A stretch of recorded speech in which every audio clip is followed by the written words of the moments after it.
Dann schieß los! Erstmal herzlichen Glückwunsch zu einem sensationellen Auftritt bei uns und der Fanclub wartet schon, deswegen darf ich nur ganz friedige Fragen stellen. Ja. Was ist eigentlich anders bei einer Damensitzung als bei anderen Sitzungen für euch?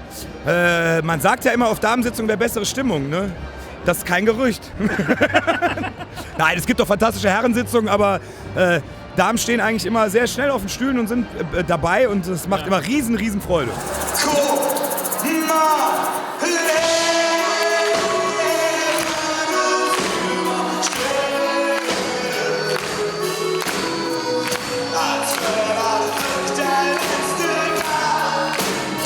Ich glaube, bei all euren Liedern haben die Mädchen Gänsehaut bekommen. Bei welchem eurer Lieder bekommt ihr denn selber Gänsehaut, wenn ihr das Publikum seht?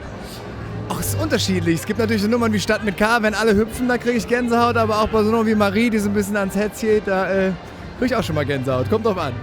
Ich meine, wenn ihr auftretet, ist ja euer Name Programm. Was macht ihr eigentlich, um wieder runterzukommen von Casalla, wenn ihr euren letzten Auftritt hinter euch habt? Wir trinken Schlaftee und gehen in die Badewanne, ernsthaft. Und dann wird versucht, so schnell wie möglich, so viel wie möglich zu schlafen, denn am nächsten Tag geht es ja meistens schon weiter. Jetzt habe ich einen weiblichen Fan, der hat eine Frage an euch. Wo ist sie? Jetzt macht sie gerade ein Selfie. Deine Frage an Casalla, komm.